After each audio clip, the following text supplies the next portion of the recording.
Ela foi expulsa de casa aos 18 anos. Mas a herança do seu falecido pai mudou tudo. Fernanda carregava na bolsa de couro surrada mais do que documentos. Carregava 11 anos de silêncio, de noites sem dormir, de perguntas que ninguém havia se preocupado em responder. Ela tinha 29 anos naquele dia em que voltou, e cada passo que dava na estrada de terra batida que subia em direção à velha propriedade da família parecia pesar o dobro do que deveria. Não era curiosidade que a havia trazido de volta àquela cidadezinha encravada nas montanhas do interior. Era um direito que alguém havia passado mais de uma década escondendo dela. Tudo havia começado 11 anos antes, numa semana que ela nunca conseguiu esquecer por completo, não importava o quanto tentasse. Seu pai, Osvaldo, havia partido de forma inesperada no começo do inverno, levando consigo a única sensação de segurança que Fernanda havia conhecido na vida. O velório foi rápido, frio, cheio de gente que ela mal reconhecia. E quando as últimas pessoas foram embora e a casa ficou em silêncio, sua madrasta Valdirene a chamou para sentar na sala principal. Fernanda tinha 18 anos. Ainda estava com o vestido escuro do velório, os olhos vermelhos, as mãos que não paravam de tremer.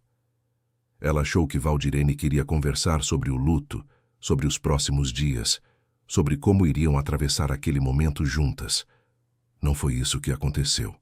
Valdirene sentou do outro lado da mesa com a espinha ereta e as mãos entrelaçadas sobre a superfície de madeira, como se estivesse conduzindo uma reunião de negócios. Ao lado dela, o filho mais velho, Renato, de 22 anos, ficou de pé encostado na parede com os braços cruzados.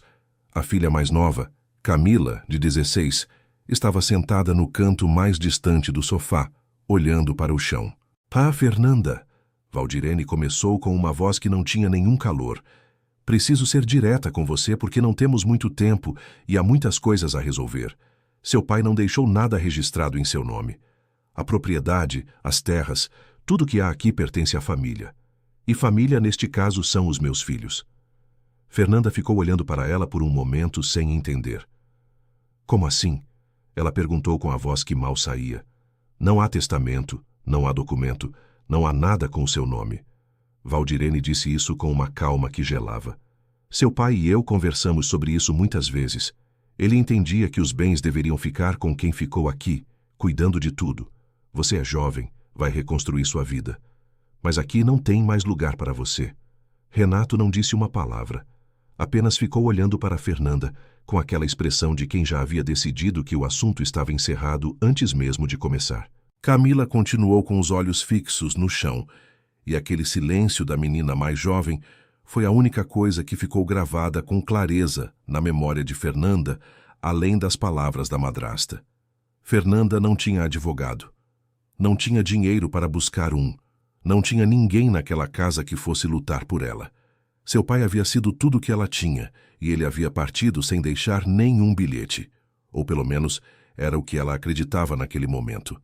Ela foi para o quarto, abriu a bolsa de couro que usava para a escola e colocou dentro o que cabia: 2 mudas de roupa, a foto da mãe que havia partido quando ela tinha 6 anos, um caderninho com anotações que guardava desde os 15 anos e o dinheiro que havia juntado fazendo bicos na vizinhança nos últimos meses. Quando saiu pela porta da frente, ninguém foi até a janela ver ela ir embora. A estrada de terra desceu longa e silenciosa sob os seus pés. As montanhas ao redor eram as mesmas de sempre, altas, verdes, indiferentes. Os agaves cresciam nas bordas do caminho, como sempre haviam crescido, pontudos e firmes como sentinelas que não se importavam com o que acontecia entre os humanos. Fernanda não chorou até chegar ao ponto de ônibus no centro da cidadezinha. E quando as lágrimas vieram, ela se permitiu chorar por exatamente o tempo que durou o trajeto até a cidade grande mais próxima. Depois disso, ela guardou as lágrimas com cuidado e foi trabalhar. Os anos que se seguiram não foram fáceis, mas Fernanda era feita de uma teimosia que às vezes assustava as pessoas ao redor. Ela conseguiu emprego como doméstica na casa de uma família, dormia num quarto pequeno nos fundos e mandava parte do dinheiro para uma poupança que crescia devagar, centavo por centavo. Aprendeu a costurar vendo tutoriais na televisão e logo estava consertando roupas para as vizinhas do bairro por um valor pequeno, mas honesto. Quando juntou o suficiente, alugou um quarto simples em uma pensão e começou a pegar mais clientes de costura. Ela não falava muito sobre o passado. Quando as pessoas perguntavam de onde ela vinha, dizia do interior e deixava por isso mesmo. Não porque sentisse vergonha, mas porque a história toda doía de um jeito que ela ainda não havia aprendido a carregar bem. Havia uma ferida dentro dela que não fechava, e ela sabia exatamente o formato daquela ferida. Era o contorno de uma casa velha nas montanhas, rodeada de agaves, com um portão de madeira que rangiam quando abria. Fez algumas amizades ao longo dos anos, gente simples, honesta, que trabalhava muito e reclamava pouco. A dona da pensão, Conceição, uma mulher de 60 e poucos anos com o cabelo sempre preso num coque e um avental estampado que nunca tirava, foi a primeira pessoa em muitos anos a perguntar sobre a vida de Fernanda com uma curiosidade genuína que não tinha nada de malícia. As duas tomavam café juntas todas as manhãs antes de o restante da pensão acordar. E foi nesses cafés silenciosos que Fernanda foi aprendendo aos poucos a falar sobre o que havia perdido. Você nunca voltou? Conceição perguntou numa dessas manhãs, depois que Fernanda havia contado a história pela primeira vez, de forma resumida, quase sem emoção. Não, não tinha razão para voltar. Fernanda respondeu sem hesitar. Mas você pensa nisso? Não era uma pergunta. Conceição tinha esse jeito de afirmar coisas que as pessoas ainda não haviam dito em voz alta. Penso, Fernanda admitiu, segurando a xícara com as duas mãos. Não pela propriedade, pela sensação de ter sido jogada fora de casa como se eu não valesse nada. Conceição ficou quieta por um momento. Então disse com aquela voz serena que tinha: um dia isso vai se resolver. As coisas injustas raramente ficam enterradas para sempre. Fernanda havia sorrido com uma polidez que significava que ela não acreditava nisso, mas estava agradecida pela intenção. A carta chegou numa tarde de março, 4 anos depois dessa conversa. Fernanda estava no quarto costurando uma bainha quando ouviu Conceição bater na porta com 3 batidas curtas, que era o sinal que tinham combinado para quando havia correspondência. Veio do interior. Conceição disse, estendendo o envelope com uma expressão que Fernanda não conseguiu decifrar de imediato. O envelope era de papel grosso, levemente amarelado, com o nome de Fernanda escrito à mão em letra cuidadosa. O remetente era um cartório de uma cidadezinha que ela conhecia bem, a mesma que ficava a alguns quilômetros da propriedade da família. O tabelião que assinava a carta se chamava Roberval Drummond. Fernanda abriu o envelope com os dedos, que não tremiam mais tanto quanto aos 18 anos, mas ainda tremiam um pouco. A carta era formal, direta e curta, e informava que durante uma reforma nas instalações do cartório, havia sido encontrada uma cópia de um documento registrado há mais de 11 anos, em nome de Osvaldo Carvalho, pai de Fernanda. O documento era um testamento. Fernanda era citada como única herdeira legítima de todos os bens registrados em nome do pai, incluindo a propriedade rural conhecida como Sítio dos Carvalhos, localizada na zona serrana do município. O tabelião solicitava que Fernanda entrasse em contato para dar prosseguimento às providências legais. Ela releu a carta 3 vezes seguidas. Depois, ficou sentada na borda da cama por um longo momento, com o papel nas mãos e os olhos fixos na parede, sem ver nada. Conceição havia ficado parada na porta esperando. Ela sabia. Fernanda disse com uma voz baixa e fria. A Valdirene sabia do testamento desde o começo. E mentiu para minha cara.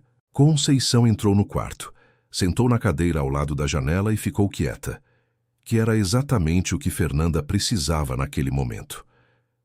Querido ouvinte, se você está gostando da história, aproveite para deixar o like e principalmente se inscrever no canal. Isso ajuda muito a gente que está começando. Agora continuando. O telefonema com o tabelião Roberval aconteceu no dia seguinte, numa cabine de telefone perto da pensão, porque o celular de Fernanda havia quebrado na semana anterior e ela ainda não havia trocado. Roberval era um homem de voz pausada, com jeito de quem mede as palavras antes de soltá-las, e explicou com cuidado o que havia encontrado. Eu sou novo no cargo, ele disse. Tomei posse há uns 4 meses. Quando chegou a ordem de reforma do arquivo, fui pessoalmente supervisionar para garantir que nada importante fosse descartado. E foi aí que encontrei a cópia do testamento do seu pai, no fundo de uma caixa que estava por trás de um armário antigo. Tinha o nome de Osvaldo Carvalho na capa, e dentro estava tudo registrado corretamente. Data, assinaturas, testemunhas. E o original? Fernanda perguntou. Roberval demorou 1 segundo antes de responder. O original não consta nos registros. Há um espaço em branco onde deveria estar o número de protocolo, o que é muito irregular. O tipo de coisa que indica que o documento foi retirado do sistema de forma intencional. Fernanda segurou o telefone com mais força. Alguém fez sumir o original. Isso é o que os registros sugerem. Não posso afirmar com certeza quem ou como, porque aconteceu antes da minha gestão. Mas a cópia que encontrei tem validade legal. O problema é que pode ser contestada. E se houver uma contestação, você vai precisar de provas adicionais para sustentar sua posição. Era um caminho longo. Era complicado, mas era um caminho. Fernanda agradeceu, desligou o telefone e ficou parada na calçada por um momento com o sol batendo nas costas. Então foi até a pensão, abriu a mala que ficava em cima do guarda-roupa, dobrou o vestido amarelo que estava no fundo, colocou a bolsa de couro sobre o ombro e começou a planejar a viagem de volta. Conceição não tentou dissuadi-la. Apenas preparou um pão com queijo para a estrada e disse, enquanto Fernanda aguardava o ônibus na calçada da pensão: vai de cabeça erguida, não abaixa o queixo para ninguém. Nunca abaixei.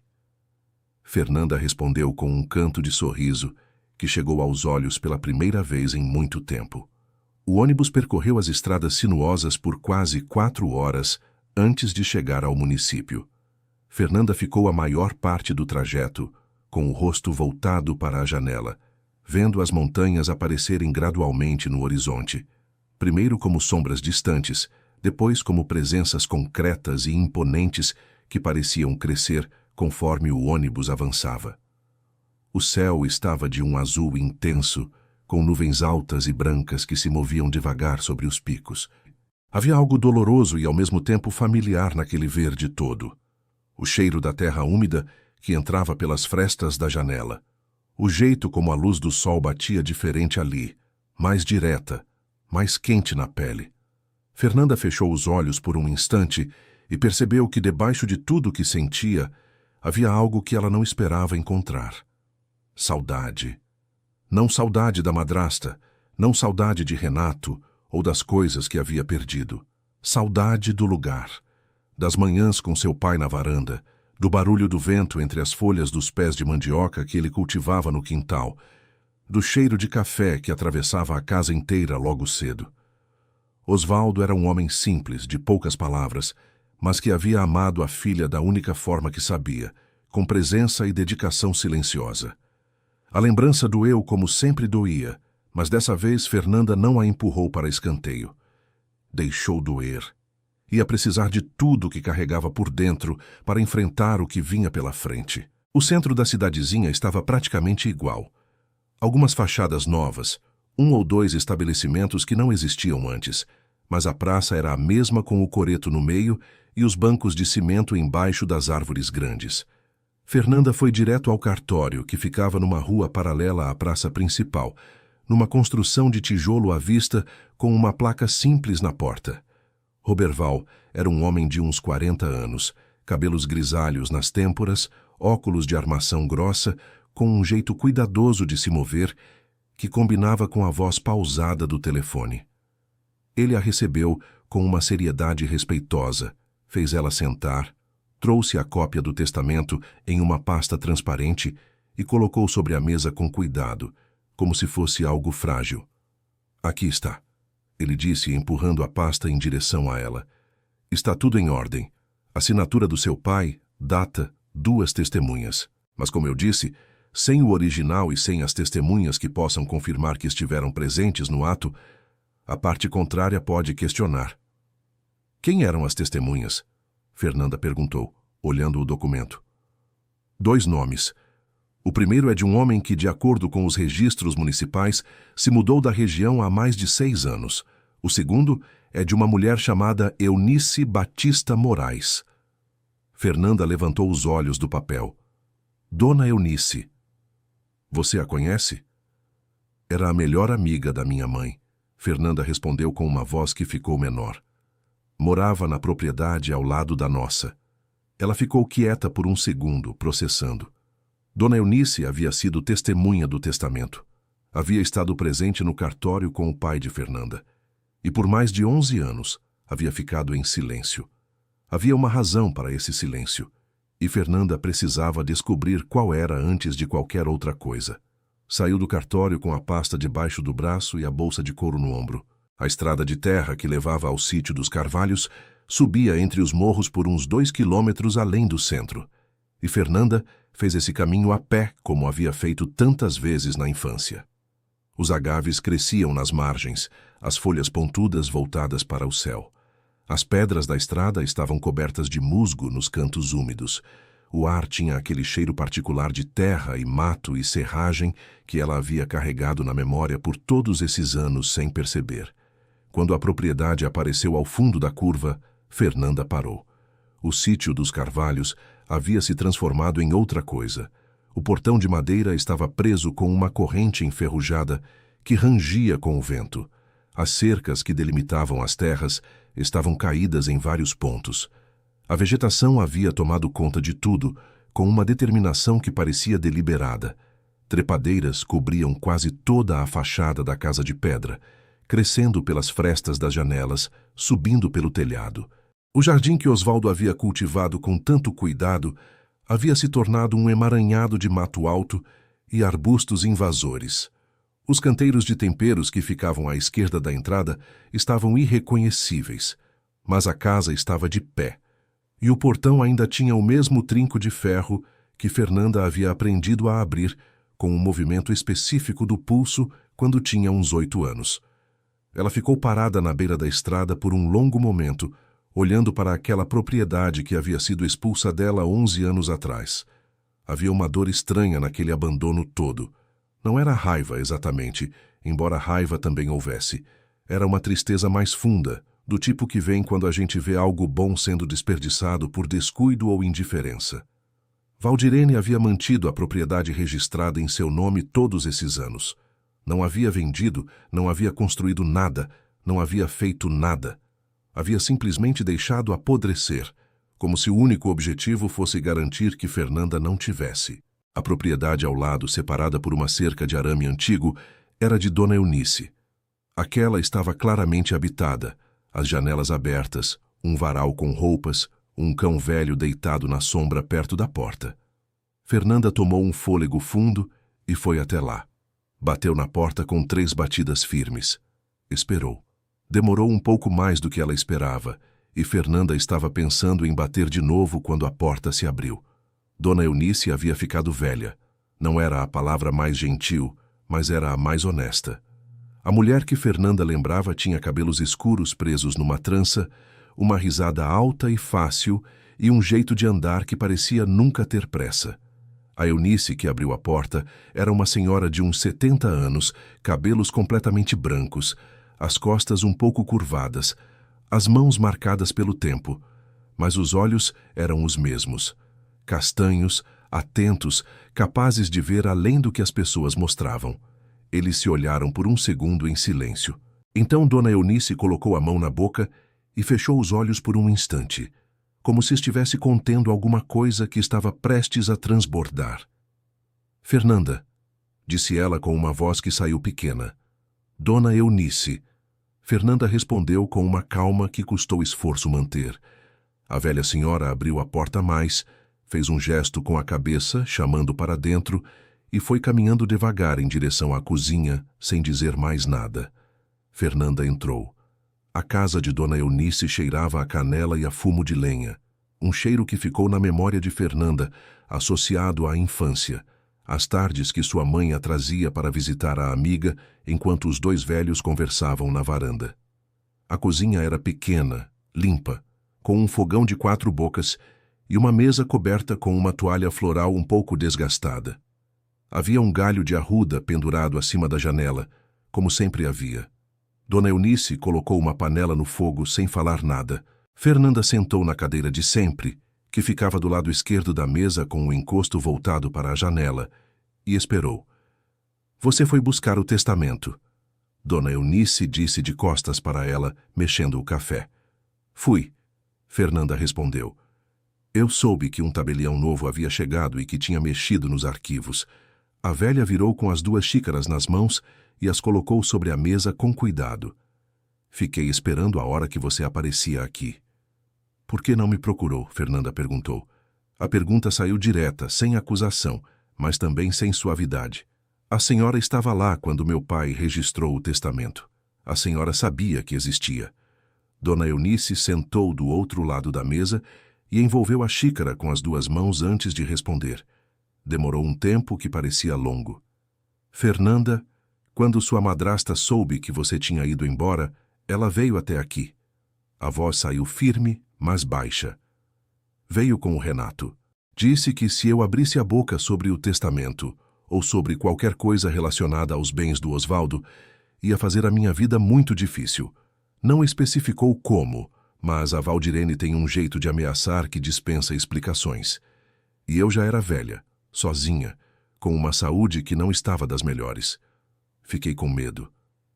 Fernanda ficou olhando para a xícara à sua frente. E o senhor que trabalhava no cartório na época, o que sumiu com o original? Dona Eunice suspirou fundo. Não sei o nome dele, mas sei que a Valdirene pagou. Seu pai me contou antes de partir que ela havia tentado convencê-lo a não registrar o testamento. E quando viu que ele ia fazer do mesmo jeito, ela começou a procurar outras saídas. Seu pai não sabia que ela tinha chegado ao cartório, mas eu desconfiei na época. Só não tinha como provar. E o senhor foi embora da cidade logo depois. Pouco tempo depois, sim. Talvez por coincidência, talvez não. O silêncio que se seguiu era pesado de coisas não ditas. Fernanda tomou um gole de café quente e ficou com o olhar na janela, nas montanhas que se viam ao fundo por cima da cerca de arame. Dona Eunice, ela disse por fim, eu preciso de testemunhas. Testemunhas que possam confirmar que o testamento é legítimo e que meu pai estava em pleno juízo quando o registrou. A senhora esteve lá. Dona Eunice levantou os olhos da xícara e encarou Fernanda por um momento longo. Eu sei, disse ela. E eu já devia ter falado antes. Não precisava esperar 11 anos para fazer o que era certo. Ela fez uma pausa. Mas se você quer que eu testemunhe, eu testemunho. A essa altura, não tenho mais nada a perder. E dívida com a sua mãe e com o seu pai é dívida que não prescreve. Fernanda sentiu alguma coisa afrouxar dentro do peito. Não alívio, ainda era cedo demais para isso. Mas um nó que havia estado apertado desde que a carta do tabelião chegou, aliviou um pouco. Tem mais uma coisa. Dona Eunice se levantou devagar. Foi até a despensa que ficava ao lado da cozinha e ficou lá por um momento. Quando voltou, trazia na mão um envelope diferente do que Fernanda havia recebido do cartório. Esse era mais velho, o papel ligeiramente amarelado, o nome de Fernanda escrito no centro, com uma caligrafia que ela reconheceu imediatamente. Era a letra do pai. Dona Eunice colocou o envelope sobre a mesa com um cuidado que parecia cerimonial. Seu pai me entregou isso alguns dias antes de partir, ela disse. Disse uma coisa só. Abra se ela um dia voltar. Fiquei esperando tanto tempo que comecei a achar que você nunca mais aparecia. Fernanda ficou olhando para o envelope sem tocar nele por um longo instante. O nome escrito pela mão do pai, a letra um pouco trêmula como havia ficado nos últimos meses, quando ele já não estava bem. Ela estendeu a mão e pegou o envelope com cuidado. Do lado de fora, o vento moveu as folhas da cerca de arame. E o cão velho de Dona Eunice latiu uma vez, baixinho para nada. Fernanda abriu o envelope com um gesto cuidadoso, como se tivesse medo de rasgar algo que não poderia ser consertado. O papel dobrado em 3 partes saiu com facilidade, e ela o abriu sobre a mesa. Era uma carta longa. A caligrafia do pai, que ela havia aprendido a reconhecer nas listas de compras coladas na geladeira e nos bilhetes deixados embaixo do prato quando ele saía cedo, preenchia quase 3 páginas de papel de caderno, frente e verso. Ela começou a ler com o café esquecendo no canto da mesa, e Dona Eunice fazendo silêncio do outro lado, com os olhos baixos, dando privacidade sem sair do lugar. A carta começava de um jeito simples. Minha Fernanda, se você está lendo isso, é porque a Eunice guardou direito e você teve a coragem de voltar. Já sei que você voltou, porque você nunca foi do tipo que desiste. Herdou isso da sua mãe. Fernanda parou de ler por um segundo. Respirou fundo. Continuou. O pai escrevia com a linguagem direta de sempre, sem floreios, sem rodeios. Explicava que havia registrado o testamento porque desconfiava das intenções de Valdirene há algum tempo, que havia percebido que ela tinha uma forma de operar que precisava de documentação para ser contida, que a propriedade havia pertencido aos avós maternos de Fernanda, que havia sido passada para Osvaldo com a condição implícita de que um dia chegaria até a filha deles. Essa terra tem o sangue da sua mãe, ele escrevia. Ela me pediu antes de partir que eu cuidasse dela para você. Não pude fazer muito enquanto vivo, porque a saúde foi embora mais rápido do que eu esperava, e a Valdirene sabe usar o silêncio das pessoas como arma. Mas fiz o que pude em cartório. Espero que seja suficiente. Havia um trecho que falava sobre Camila, a filha mais nova de Valdirene. A menina mais nova não tem maldade. Ela olha para minha filha com um jeito que me diz que sofre com o que a mãe faz, mas não tem força para se opor. Se um dia você tiver chance de chegar perto dela, chegue com cuidado. Tem coisas que as pessoas guardam esperando alguém em quem confiar. Fernanda releu esse trecho 2 vezes, e havia no final da carta uma frase que a fez parar de ler por um tempo bem mais longo. Eu te pedi perdão em pensamento todos os dias desde que você foi embora. Não soube te proteger como deveria, mas sei que você é forte o suficiente para não precisar da minha proteção. Sempre foi. Perdoa um pai que errou por ter medo, mas que nunca deixou de te amar. Fernanda dobrou a carta, colocou dentro do envelope e ficou com ele preso entre as palmas das mãos por um tempo que ela não soube medir. Do lado de fora, o vento nas montanhas fez aquele barulho específico que ela havia esquecido que existia, uma espécie de sussurro longo que passava pelos agaves e ia sumindo morro abaixo. Ele sabia que a Valdirene ia tentar alguma coisa. Ela disse por fim mais para si mesma do que para Dona Eunice. Sabia. A velha confirmou, suave. Seu pai era quieto, mas não era ingênuo. Fernanda guardou o envelope na bolsa com cuidado e ficou em silêncio por mais um momento antes de se levantar. Preciso ir falar com ela. Com a Valdirene? Com a Valdirene. Dona Eunice ficou olhando para ela com aquela expressão de quem quer dizer alguma coisa, mas está avaliando se deve. Vai com cuidado, Fernanda, ela não vai receber bem. Eu sei, Fernanda disse, pegando a bolsa. Mas ela vai ter que receber do mesmo jeito. A casa principal do sítio dos Carvalhos ficava a uns 300 metros da entrada além do portão enferrujado. Fernanda empurrou o portão com o ombro depois de afrouxar a corrente que estava apenas passada, mas não travada, e caminhou pela trilha de pedras que havia sido o caminho da infância. O mato havia crescido sobre quase tudo, mas a estrutura da casa era sólida. As paredes de pedra e cal resistiam bem, e a varanda que seu pai havia construído com madeira de lei resistia ao tempo com uma dignidade encurvada. A porta principal estava fechada. Fernanda bateu. Passou mais de 1 minuto até a porta abrir. Valdirene não havia ficado velha da mesma forma que Dona Eunice. Era uma mulher de uns 55 anos, ainda de porte ereto, cabelos com mechas de coloração recente, roupas que indicavam um cuidado com a aparência que contrastava com o estado da propriedade ao redor. Os olhos eram os mesmos que Fernanda lembrava, claros, calculistas, sempre avaliando. Por um segundo, nenhuma das duas disse nada. Então Valdirene abriu um sorriso que não chegou perto dos olhos. Fernanda, ela disse, como se não fosse nenhuma surpresa. Eu ouvi que um tabelião novo havia chegado. Fiquei esperando. Posso entrar? Fernanda perguntou. É claro. Valdirene abriu a porta mais. Esta ainda é a minha casa. Por enquanto, Fernanda pensou, mas não disse. A sala principal estava diferente da memória, mas não irreconhecível. Valdirene havia trocado alguns móveis, pintado as paredes de uma cor mais clara, colocado cortinas novas. Mas o piso era o mesmo, de tábua corrida escurecida pelo tempo, e a lareira no canto era a mesma que o pai acendia no inverno. Renato estava de pé perto da janela, com os braços cruzados, como havia estado 11 anos antes. Camila estava sentada no sofá com o olhar para baixo, como havia estado 11 anos antes. Aquela simetria deixou Fernanda estranha por um segundo. Sente. Valdirene indicou uma cadeira. Ela mesma ficou de pé, posição de vantagem. Você veio por causa do documento que o tabelião encontrou. Vim, Fernanda disse, sentando. E vim porque quero resolver isso sem complicar mais do que já está. Não há nada a resolver, Valdirene disse com aquela calma irritante. Esse documento tem irregularidades sérias. O original nunca foi protocolado corretamente, o que levanta dúvidas sobre a validade. E você vai precisar provar muita coisa antes que qualquer juiz reconheça a cópia como suficiente.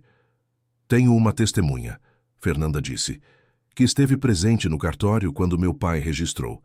Algo passou rápido pelo rosto de Valdirene. Não chegou a ser pânico, mas era parente próximo.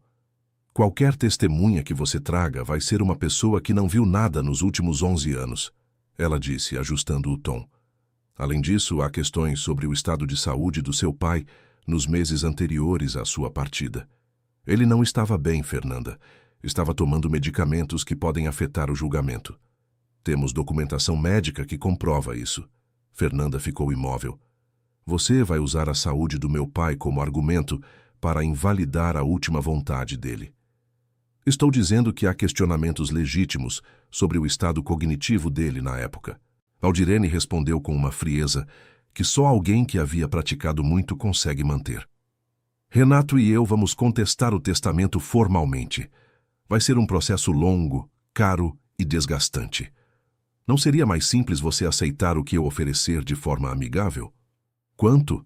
Fernanda perguntou não porque fosse aceitar, mas porque queria ouvir o número. Valdirene disse um valor que era uma ofensa. Fernanda se levantou. Não, ela disse com uma simplicidade que dispensava elaboração. Enquanto se virava para ir embora, viu pelo canto do olho que Camila havia levantado os olhos do chão pela primeira vez desde que Fernanda havia entrado. As duas se olharam por um segundo. Havia alguma coisa naquele olhar que Fernanda não soube nomear ainda, mas ficou guardado. Saiu da casa sem se despedir. Nos dias que se seguiram, Fernanda ficou hospedada em um quarto alugado no centro da cidadezinha, num cômodo simples com uma janela que dava para a rua, e foi batendo de porta em porta, tentando reunir mais testemunhos de pessoas que haviam conhecido seu pai e pudessem confirmar que ele estava lúcido e capaz nos meses que antecederam o registro do testamento. E aí encontrou o primeiro grande obstáculo. Valdirene havia passado os últimos 11 anos cultivando a própria imagem com cuidado. Era participante ativa da Associação de Moradores, ajudava na organização das festas anuais, tinha amizades em todos os grupos importantes da comunidade. E a versão que havia espalhado sobre Fernanda ao longo dos anos havia pegado raízes fundas, a de que a enteada havia abandonado o pai doente para buscar vida melhor na cidade, que havia se mostrado ingrata e desinteressada até os últimos dias de Osvaldo. Quando Fernanda batia nas portas pedindo apoio ou depoimentos, a maior parte das pessoas se esquivava. Algumas diziam que não queriam se meter em assunto de família. Outras diziam, com um constrangimento que ela reconhecia como vergonha, que já haviam dado uma declaração para a outra parte. Uma mulher que havia sido amiga próxima de Osvaldo simplesmente fechou a porta na cara de Fernanda sem dizer uma palavra. Era como tentar andar em areia movediça. A cada passo que Fernanda dava para frente, o chão cedia um pouco mais. Uma noite de volta ao quarto alugado, Ela ficou sentada na borda da cama com os papéis espalhados ao redor e um cansaço que ia além do físico. A carta do pai estava na pasta transparente sobre a mesa. Ela olhou para ela por um tempo sem abrir. Você nunca foi do tipo que desiste. As palavras do pai vieram sem que ela precisasse abrir o envelope. Ela sabia o trecho de cor. Fernanda levantou, lavou o rosto na pia do banheiro pequeno e voltou para os papéis com uma concentração renovada. Havia outras formas de provar a lucidez do pai. Havia pessoas que não morariam mais na cidadezinha, mas poderiam ser localizadas. Havia o próprio Roberval, que poderia testemunhar sobre os procedimentos irregulares nos registros. E havia, acima de tudo, aquele olhar de Camila que Fernanda não havia conseguido parar de pensar. No dia seguinte, ela foi até o cartório falar com Roberval. O laudo médico que a Valdirene vai apresentar, ela disse. Pode ser contestado?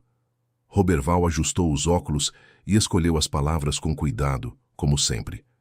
Pode, se você tiver testemunhos de pessoas que conviveram com seu pai na época e possam dizer que o conheciam como uma pessoa de pleno juízo.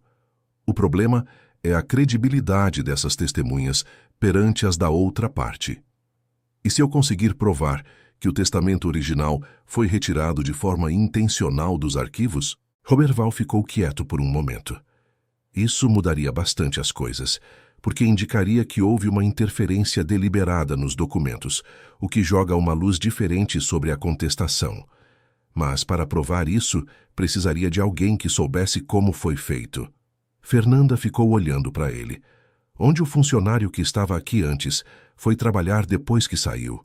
Roberval abriu um arquivo, folheou algumas páginas. Ele pediu transferência para outro município, disse. Ficou lá por uns 3 anos e depois pediu exoneração. Segundo o que consta, voltou para a cidade de origem da família. Que cidade é essa? Roberval hesitou. Essa informação está nos arquivos de pessoal, que não são de acesso público. Mas...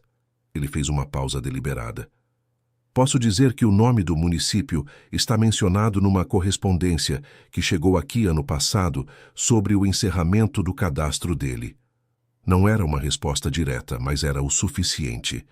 Fernanda anotou o que precisava. Querido ouvinte, se você está gostando da história, aproveite para deixar o like e principalmente se inscrever no canal. Isso ajuda muito a gente que está começando, agora continuando. Foram 3 dias de espera por uma resposta que Fernanda havia enviado por carta, porque o endereço que tinha era postal, sem telefone associado. Dias que ela usou para visitar o sítio dos Carvalhos pela 2ª vez, desta vez entrando pela varanda dos fundos, que não estava trancada. O interior da casa estava em estado melhor do que o exterior sugeria. Vinha chuva, mas o telhado havia sido reparado em algum momento recente. E os cômodos, embora cobertos de poeira e com alguns móveis encobertos por lençóis brancos, mantinham a estrutura intacta. O quarto de Fernanda ainda tinha as mesmas prateleiras de madeira que o pai havia instalado para ela quando ela tinha 12 anos, pedindo ajuda para guardar os livros que juntava em sebos e brechós. Ela ficou parada na porta do quarto por um longo tempo. Havia um livro ainda na prateleira, um que ela havia esquecido quando partiu apressada. Capa azul, título desbotado. Ela o pegou, folheou distraída e encontrou no meio das páginas um bilhete que havia escrito para si mesma quando tinha uns 15 anos, com letra redonda de adolescente dizendo: um dia vou ter uma casa com jardim e árvore frutífera e gato velho. Fernanda dobrou o bilhete, colocou no bolso do vestido amarelo e foi embora antes que a emoção ficasse grande demais para conter. Na noite do 3º dia de espera, houve uma batida discreta na porta do quarto da pensão. Fernanda abriu, esperando a dona do lugar. Era Camila. A moça era mais velha do que a adolescente silenciosa que Fernanda havia visto dos 2 lados de uma mesa difícil. Tinha 27 anos, cabelos curtos, olhar direto que revelava alguém que havia passado por coisas que a haviam endurecido de dentro para fora. Estava com uma sacola de pano na mão e a expressão de quem deu uma volta enorme antes de chegar onde estava. Posso entrar? Ela perguntou em voz baixa. Fernanda recuou da porta fazendo espaço. Camila entrou, ficou de pé no meio do cômodo, parecendo avaliar por onde começar. Tinha um jeito inquieto que combinava com a forma como havia aparecido sem aviso. Eu não vim pela minha mãe, ela disse primeiro, deixando claro. Eu sei, Fernanda respondeu. Nunca concordei com o que ela fez. Quando você foi embora naquele dia, eu tinha 16 anos e sabia que estava errado, mas não consegui dizer nada. Fiquei com isso comigo por anos. Por que agora? Fernanda perguntou sem dureza. Camila colocou a sacola de pano sobre a cama e tirou de dentro um celular. Ficou olhando para a tela por um segundo, como se estivesse tomando uma última decisão. Então virou para Fernanda. Semana passada minha mãe convocou uma reunião em casa. Queria que eu assinasse uma declaração dizendo que lembrava de episódios em que seu pai ficava confuso. Não reconhecia as pessoas, dizia coisas sem sentido. Ela queria usar isso para sustentar o laudo médico que arranjou. Ela arranjou um médico para assinar um laudo falso? Um homem que a conhece há anos. Ele assinou dizendo que seu pai apresentava alterações cognitivas nos meses anteriores à partida dele. Camila fez uma pausa. Eu me recusei a assinar a declaração. Disse que não ia mentir sobre isso. Minha mãe ficou furiosa, começou a gritar, dizer que eu estava traindo a família. Fernanda ficou olhando para ela, esperando. Camila desbloqueou o celular e abriu um arquivo de áudio. Durante a briga, o celular estava no bolso do meu casaco e ficou gravando sem querer. Durou uns 8 minutos.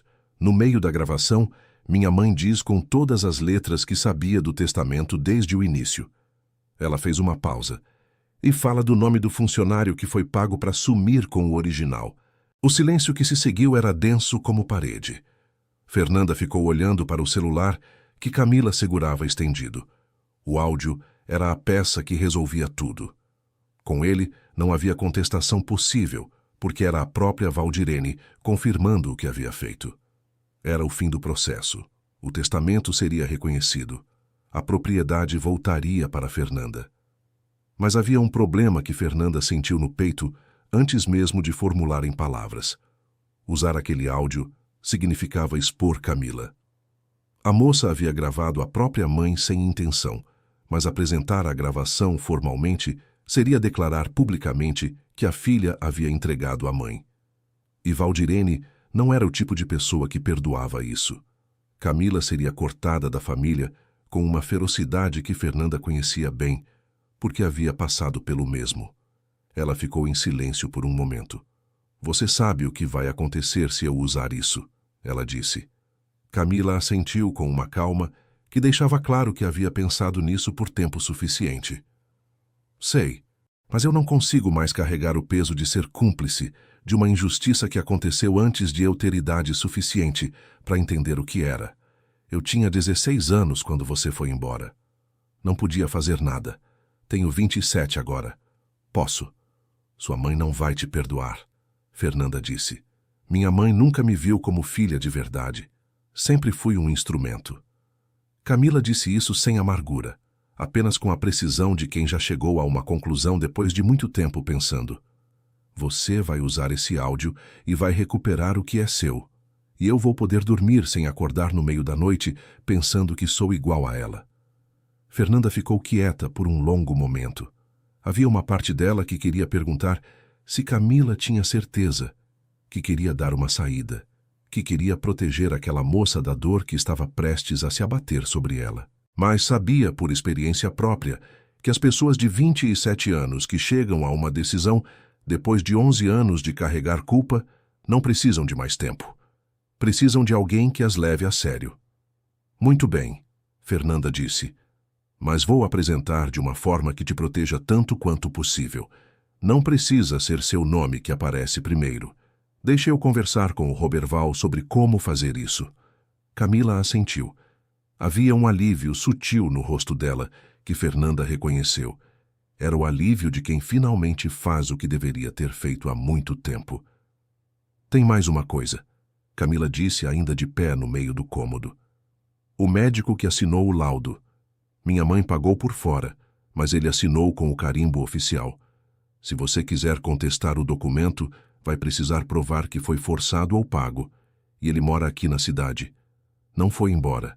Fernanda processou essa informação. E você acha que ele falaria? Camila ficou pensando por um segundo. Acho que o peso da consciência já está pesado. Ele tem filhos na cidade. Tem uma reputação que construiu ao longo de anos. Se alguém chegar até ele com o áudio da minha mãe e mostrar que a outra parte tem provas suficientes de qualquer jeito, ele pode preferir sair pela porta da frente antes que a história saia de uma forma que prejudique ainda mais. Era uma estratégia, não garantida, mas plausível. Fernanda ficou com a sacola de pano que Camila havia deixado sobre a cama. Dentro havia uma cópia do áudio em um pendrive, a declaração que Camila havia se recusado a assinar com as anotações ao lado, mostrando exatamente o que sua mãe havia pedido, e uma foto antiga que Fernanda não esperava encontrar. Ela mesma, com uns 12 anos, sentada no jardim do sítio dos Carvalhos com Osvaldo ao lado, os dois olhando para a câmera com sorrisos idênticos. Fernanda ficou olhando para a foto por um tempo. Camila havia guardado aquela foto por mais de 10 anos. De onde você tirou isso? Ela perguntou com a voz que saiu menor do que havia planejado. Encontrei no fundo de uma gaveta depois que minha mãe guardou tudo que era do seu pai. Camila disse da porta. Guardei porque parecia errado jogar fora. Depois que Camila foi embora, Fernanda ficou sentada na borda da cama com a foto nas mãos e o pendrive na mesa ao lado. O quarto estava em silêncio. Do lado de fora, a noite da cidadezinha era quieta. O tipo de silêncio que a cidade grande nunca tinha. Aquele silêncio vivo das montanhas com grilos e vento e nada mais. Ela ficou acordada até tarde, não de ansiedade, mas pensando. Havia uma diferença entre os dois tipos de insônia, e ela a conhecia bem. Na manhã seguinte, foi até o consultório do médico que havia assinado o laudo. A recepção era simples, com 2 cadeiras de plástico e uma planta de canto que precisava de água. A recepcionista, uma moça jovem que olhou para Fernanda com uma curiosidade mal disfarçada, disse que o doutor só atendia com hora marcada. Pode dizer que Fernanda Carvalho está aqui e que é sobre o laudo que ele assinou a pedido de Valdirene Menezes. A recepcionista piscou, levantou e foi até a sala dos fundos. Ficou lá por mais tempo do que o necessário para passar um recado. Quando voltou, havia algo na expressão dela que Fernanda não conseguiu definir. O doutor vai te atender. O consultório era pequeno, com uma mesa de madeira escura, diplomas nas paredes e uma janela que dava para o quintal. O médico era um homem de uns 60 anos, cabelos brancos, o tipo de pessoa que havia passado a vida inteira naquela cidade e tinha a cara marcada por isso. Estava sentado quando Fernanda entrou e ficou sentado, o que era o oposto de levantar para recepcionar. Fernanda sentou na cadeira do outro lado da mesa, sem esperar ser chamada. Você veio me ameaçar, ele disse diretamente. Não, vim conversar. Fernanda colocou o pendrive sobre a mesa entre os dois. Nesse pendrive tem uma gravação em que Valdirene Menezes descreve os arranjos que fez para contestar o testamento do meu pai, incluindo o laudo que o senhor assinou.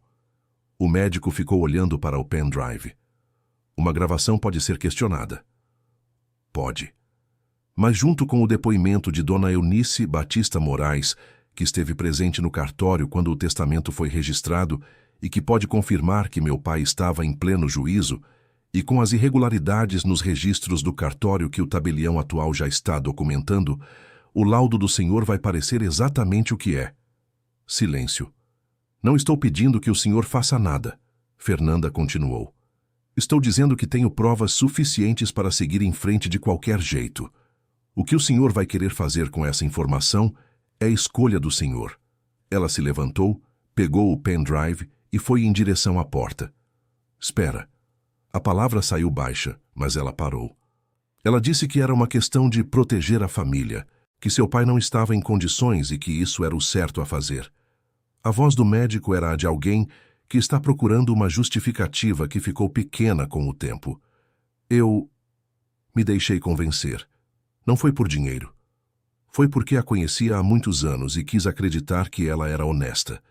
Fernanda ficou parada, de costas para ele, por um segundo. O senhor sabe que não era honesto o que ela pediu. Ela disse sem se virar. e o senhor sabe o que precisa fazer. Saiu sem esperar resposta. Roberval recebeu Fernanda naquela mesma tarde, com uma seriedade que ela havia aprendido a interpretar como o jeito que ele processava coisas graves. Ela apresentou o pendrive, explicou a gravação, explicou de onde vinha e como havia chegado até ela sem mencionar o nome de Camila de forma direta. Isso é substancial, ele disse depois de ouvir. Muito substancial. Mas antes de qualquer coisa, precisamos de uma reunião formal com todas as partes envolvidas. É o procedimento correto. Quando? Posso convocar para daqui a 4 dias. Isso me dá tempo de formalizar os documentos corretamente e garantir que o processo siga dentro das normas. 4 dias. Fernanda passou esses 4 dias fazendo coisas que ajudavam a não pensar no que estava por vir. Visitou Dona Eunice todas as tardes, ajudou a velha senhora a arrumar o quintal que havia ficado um pouco por baixo por causa de uma torção no tornozelo. Ouviu histórias sobre a mãe que nunca havia ouvido, porque Dona Eunice guardava uma coleção vasta de memórias sobre a amizade das 2 mulheres que haviam sido as melhores amigas desde a infância. Sua mãe tinha um dom para fazer as pessoas se sentirem vistas. Dona Eunice disse numa tarde, enquanto as 2 tomavam chá no alpendre. Ela chegava numa sala e você sentia que ela estava prestando atenção em você de verdade. Não aquele tipo de atenção que as pessoas fingem para ser educadas. Atenção real. Fernanda ficou olhando para as montanhas. Sinto falta de alguém que nunca cheguei a conhecer direito. Conheceu, você tinha 6 anos, mas conheceu. Algumas coisas ficam mesmo sem que a gente lembre como. Dona Eunice fez uma pausa. Você tem o sorriso dela quando está de bom humor. Não muito diferente do rosto sério que você usa para se proteger. Fernanda não respondeu, mas ficou com o chá aquecendo as mãos por mais tempo do que era necessário. No 3º dia, o médico enviou uma carta para o cartório. Roberval leu para Fernanda por telefone com uma calma profissional que não escondia completamente a satisfação de quem estava vendo uma injustiça começar a se desfazer. Na carta, o médico declarava que havia assinado o laudo baseado em relatos verbais de terceiros sem exame clínico adequado e que reconsiderava a validade do documento diante de informações adicionais que havia recebido. Não era uma confissão completa, mas era o suficiente para esvaziar o principal argumento da contestação de Valdirene. Ela vai saber que foi o médico, Fernanda disse. Provavelmente, Roberval concordou. Mas isso agora é problema dela, não seu. No 4º dia, a reunião foi convocada para as 10 da manhã. Fernanda chegou primeiro, como sempre, com Dona Eunice ao lado segurando o braço dela não por necessidade física, mas por solidariedade. A sala de reuniões do cartório era pequena, com uma mesa comprida, cadeiras ao redor e uma janela com vista para a rua. Valdirene chegou 15 minutos depois com Renato ao lado. Ela estava vestida com uma roupagem que Fernanda reconhecia como a que a madrasta usava quando queria projetar autoridade, roupas formais num ambiente que não as pedia. Renato parecia mais tenso do que a última vez, a mandíbula contraída, os olhos que não ficavam parados. Camila não estava presente. Roberval esperou que todos se sentassem antes de começar.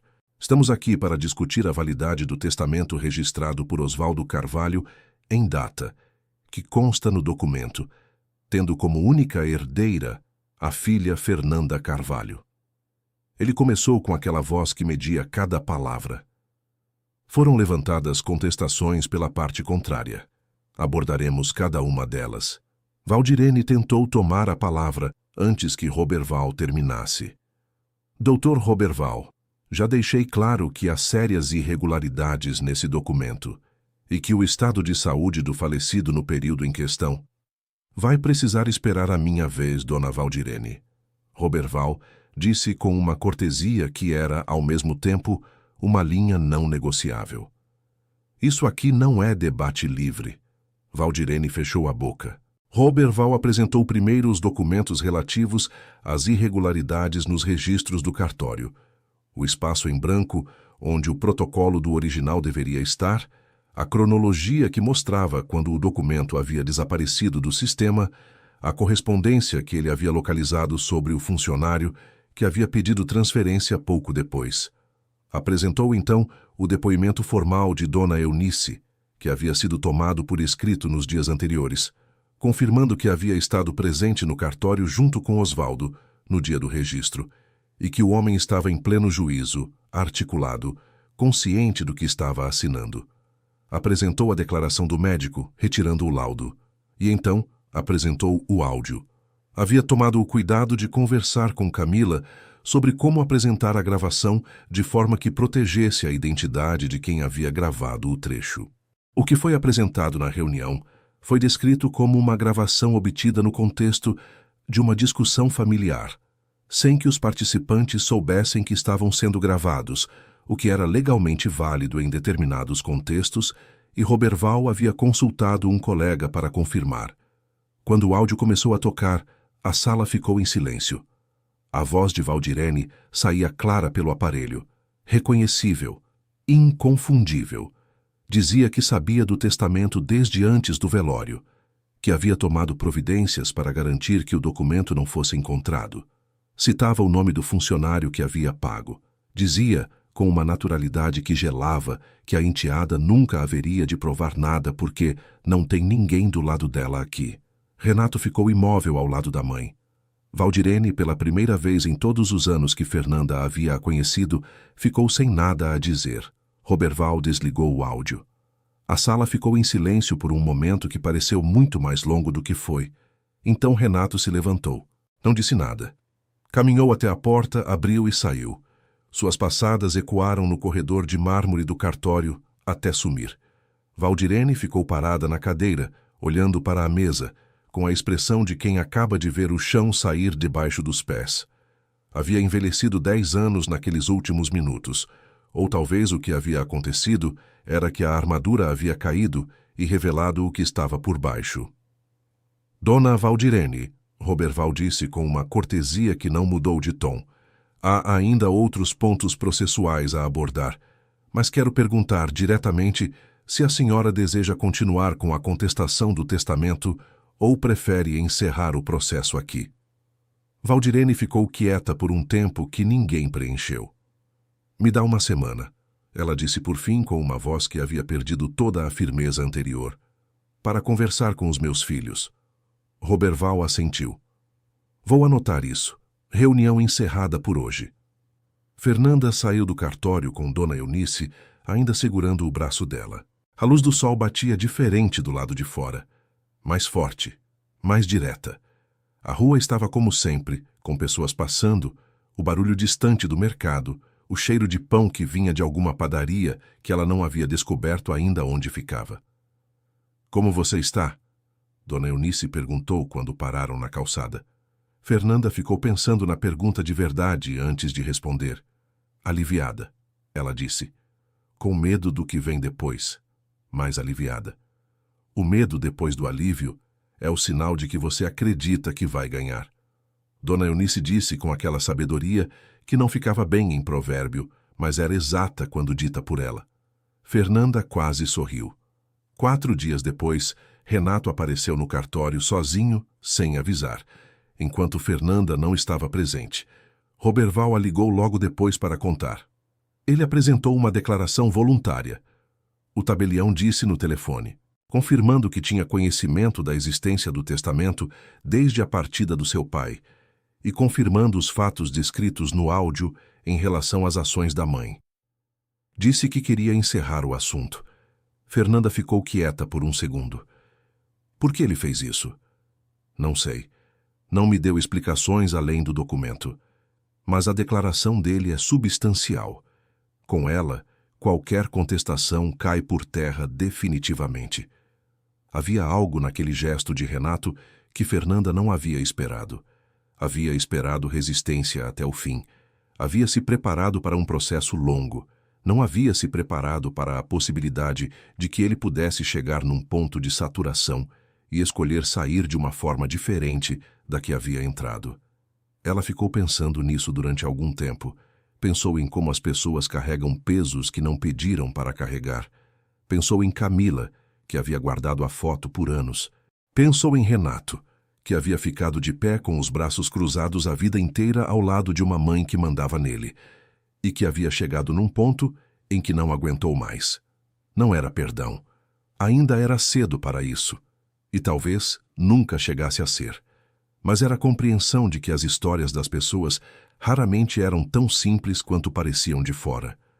Querido ouvinte, se você está gostando da história, aproveite para deixar o like e principalmente se inscrever no canal.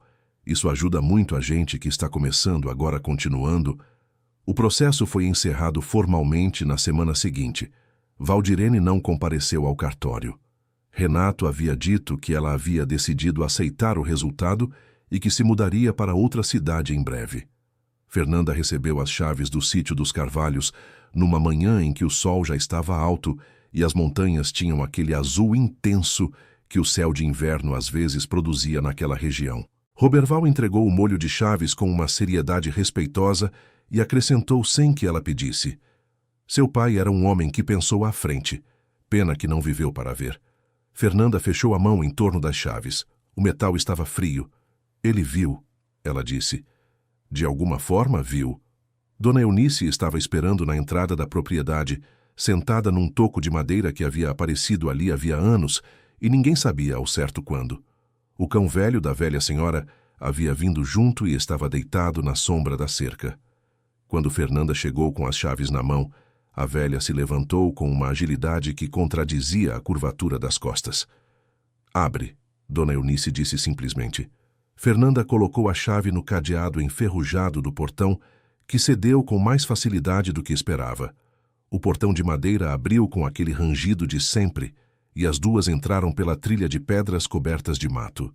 A casa à frente, com as trepadeiras abraçando as paredes de pedra e o telhado escurecido pelo tempo, parecia ter duas faces ao mesmo tempo, uma de abandono e outra de resistência.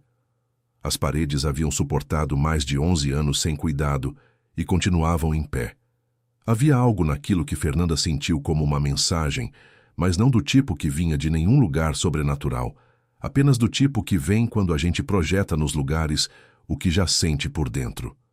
Ela abriu a porta principal com a chave certa na terceira tentativa. O interior cheirava a terra úmida, a mofo velho e a madeira que guarda a memória. A luz entrou junto com elas pela porta, iluminando o pó em suspensão que pairava como confete em câmera lenta.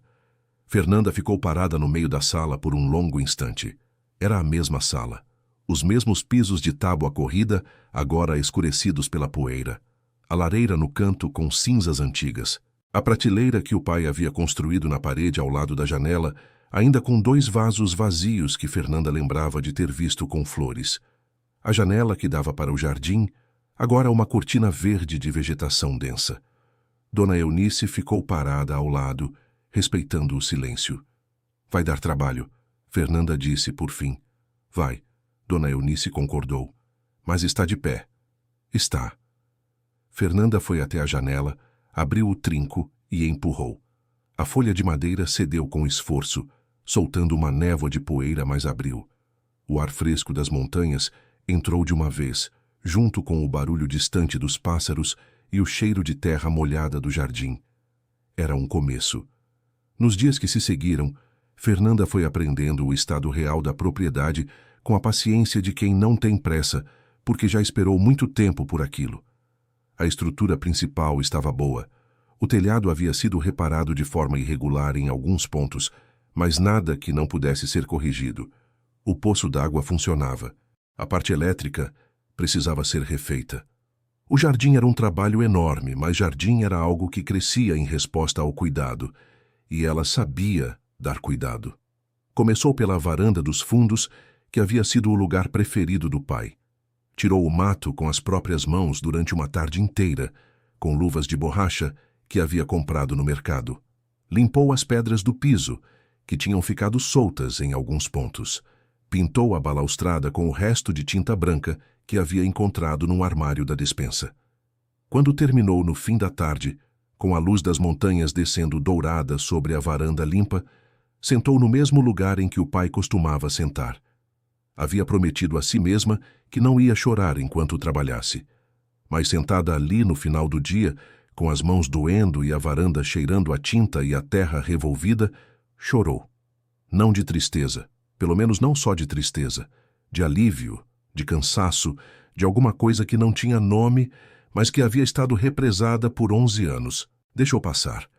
Quando terminou, foi lavar o rosto no tanque da cozinha, fez um café no fogão a lenha que havia conseguido acender depois de 3 tentativas e ficou tomando com as mãos em volta da xícara. Uma semana depois de ter se instalado na casa, houve uma batida no portão da entrada num sábado de manhã. Fernanda abriu esperando Dona Eunice. Era Camila. A moça estava com uma mochila nas costas e um jeito de quem havia andado bastante antes de chegar. Trazia na mão um saco de papel com o logo de uma padaria do centro, e o aroma que escapava do saco era inconfundível. "Trouxe pão de queijo", Camila disse. "Se você não quiser visita, posso deixar na porta e ir embora." Fernanda ficou olhando para ela por um segundo. "Entra", disse. Tomaram café na varanda que Fernanda havia limpado, com o pão de queijo ainda quente sobre uma toalha dobrada sobre a mesa de madeira. O silêncio entre as duas era diferente de todos os silêncios anteriores. Não havia tensão nele, não havia cautela defensiva.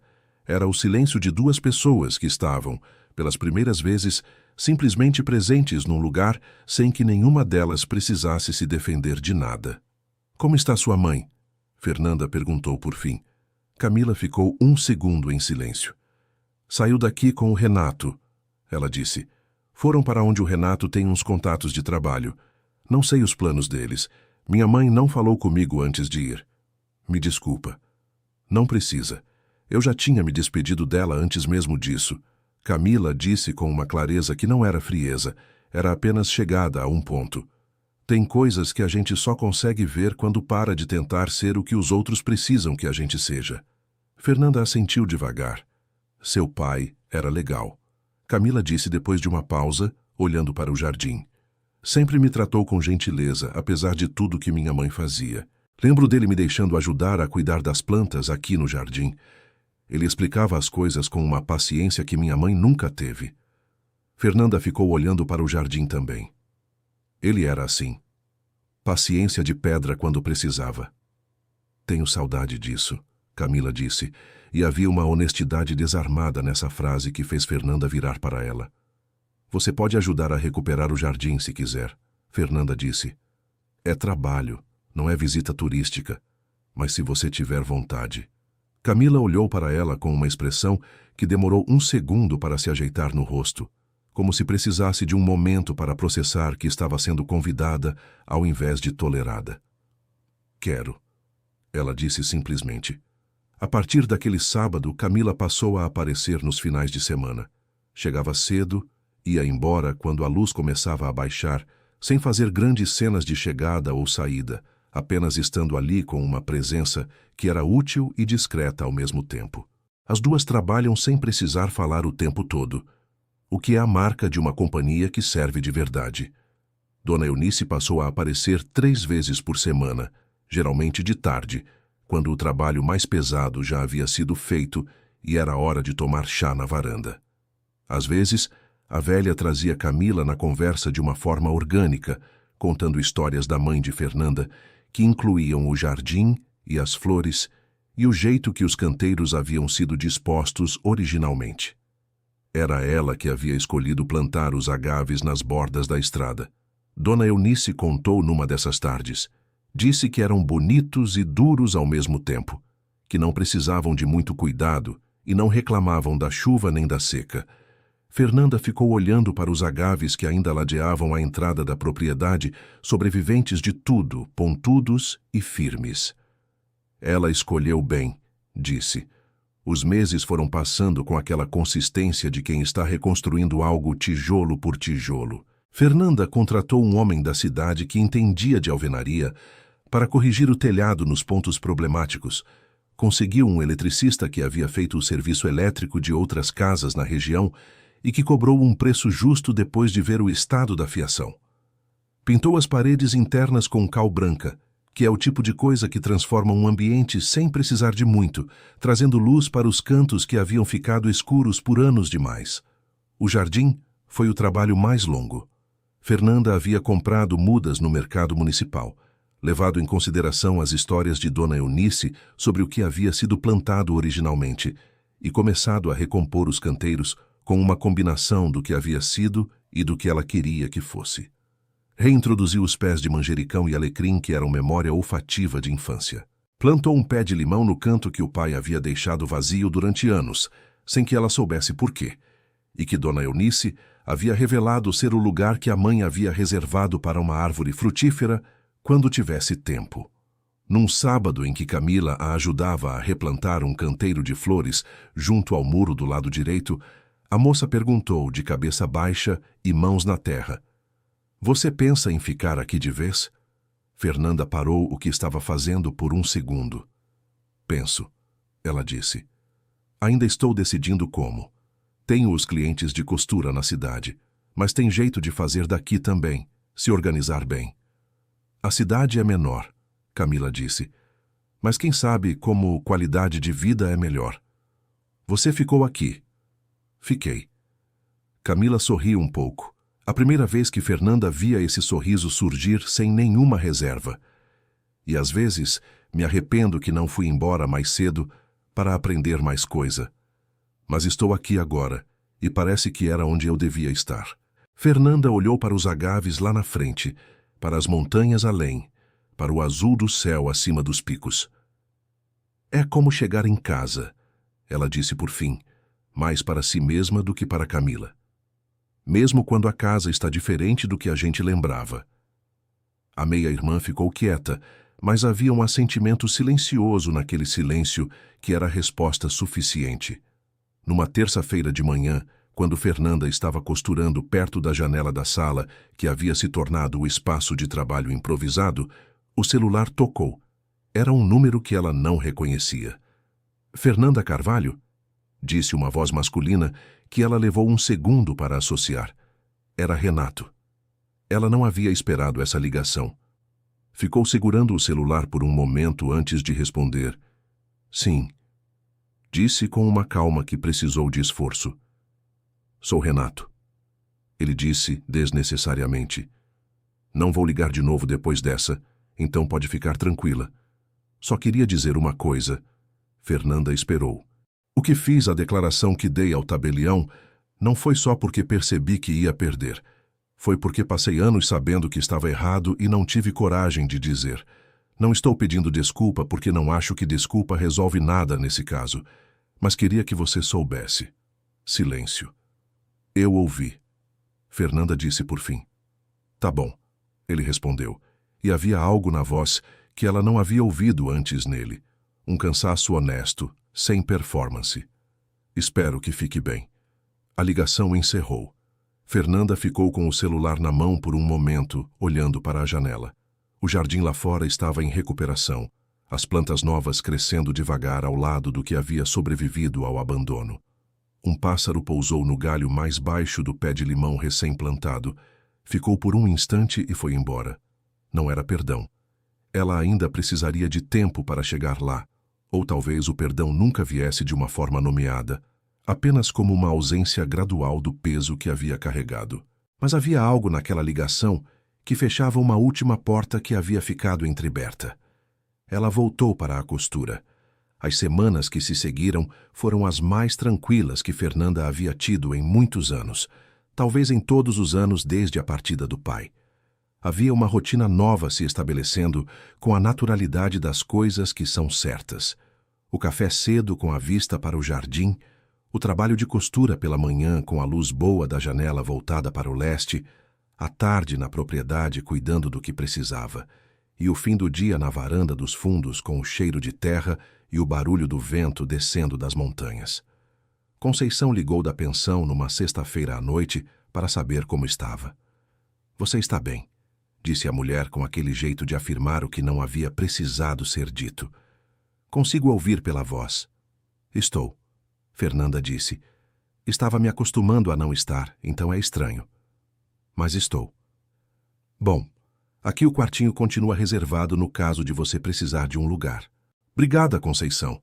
Nem menciona, vai cuidar das suas plantas." Fernanda riu e a risada saiu com uma leveza que ela não havia planejado. Era o tipo de leveza que não vem de fingir que está bem, mas de estar bem de verdade, com todos os arranhões visíveis, e o cansaço ainda na memória dos ossos, mas estar. Numa tarde de sábado de sol forte, quando Dona Eunice estava sentada no banco de madeira que havia sido resgatado da despensa e colocado na sombra do muro lateral, e Camila estava plantando mudas de begônia no canteiro da entrada, e Fernanda estava pintando de cal a parede externa da frente, a velha senhora disse de repente, olhando para o alto das montanhas: "Sua mãe ia adorar ver isso." Fernanda parou o pincel por um segundo. "Ver o quê?" "Tudo." Dona Eunice disse com uma simplicidade que continha um mundo. "A casa, você aqui, a Camila plantando flor no canteiro, o jardim que está crescendo de volta.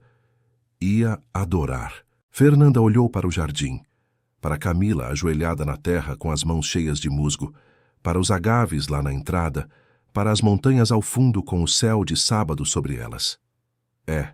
Ela disse por fim. Ia adorar.